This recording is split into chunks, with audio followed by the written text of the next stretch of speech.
As some of you guys know, I am a marriage coach. I work with couples, relationship coaching, and the training I have is all homegrown at this point.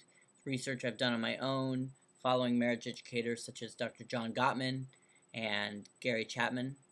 And last year, the government moved monies around and allocated monies from programs that were failing miserably around marriage education and issues similar to that, and they moved the money over into a new grant program that would allow marriage education and fatherhood education uh, organizations to get grants from the government to support those educational programs. And it was like, it's a huge amount of money, $5 million, I think, which in the world of grants is huge.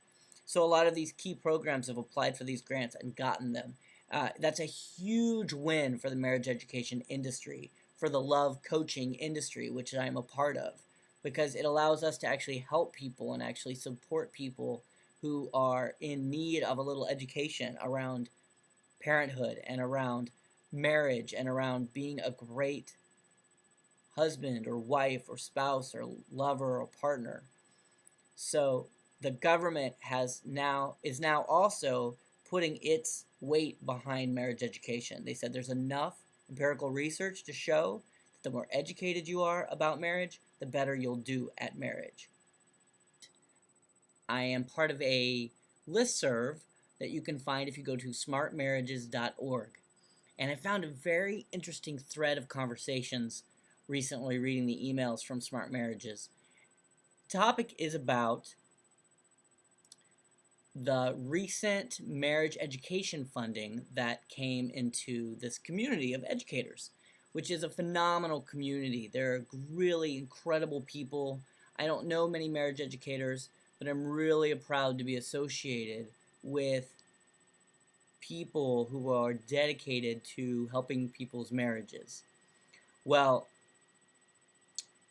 in this email, they talk about the separation of church and state, and that recently the funding that they got last year is they're implementing some systems to make sure that there's no religious proselytizing in their marriage education and their fatherhood education.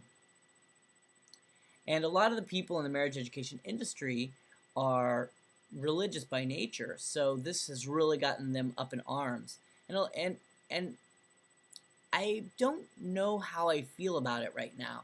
I'm a big proponent of separation of church and state. I'm a big fan.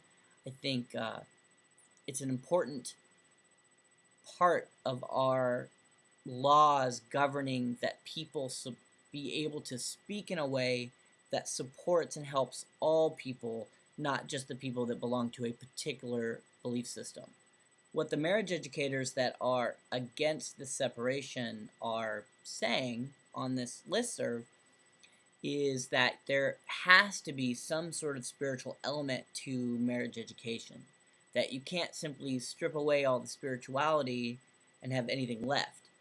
What some of the other people that are for the separation are saying is that religious people don't even know when they're being religious, and that they're proselytizing even when they don't know that they are.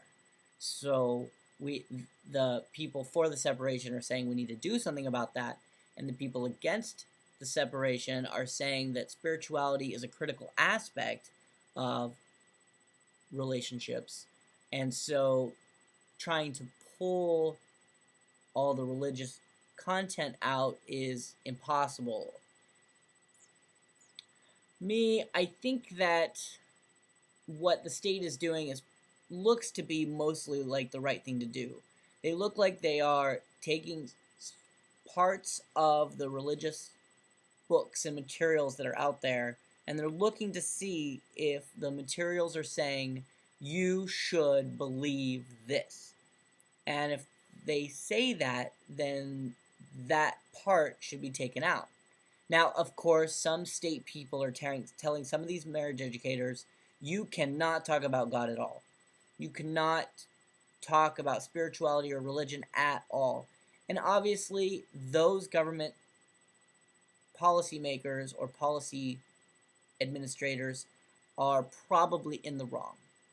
I think that they're probably exaggerating it, but then exaggeration does serve a purpose because it tends to wake people up.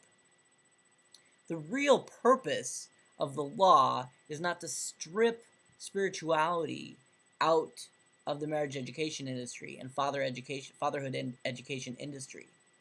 The purpose is to expand your educational tools so that you're speaking to all of the people that are supporting you with their tax dollars.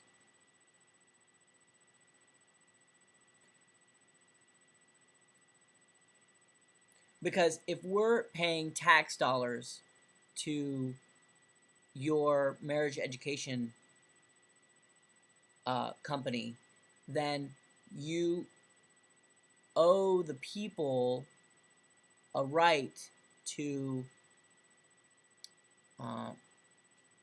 hear it in a certain way.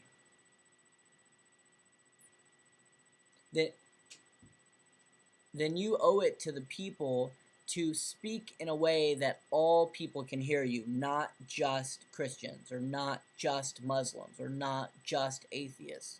Whatever you believe, it's got to be something that all people can understand. The easiest example would be the progress they've made in the 12-step programs. That if you're talking about something larger than yourself, then really that can mean anything to you. That can mean the Christian God, that can mean Buddha, that can mean the earth, that can mean society, which is all greater than you. So that's why speaking about something greater than you is much more palatable to all people, not any one group. You shouldn't say the universe or science either in government-funded programs, because if that alienates spiritual people, you shouldn't do that either. So I'm not really pro-atheist, I'm pro-speaking to the largest number of people that can hear you speak. And that's something that I'm also ongoingly working on, and as a love coach myself. I don't have any federal funding, but, you know, we'll see. So,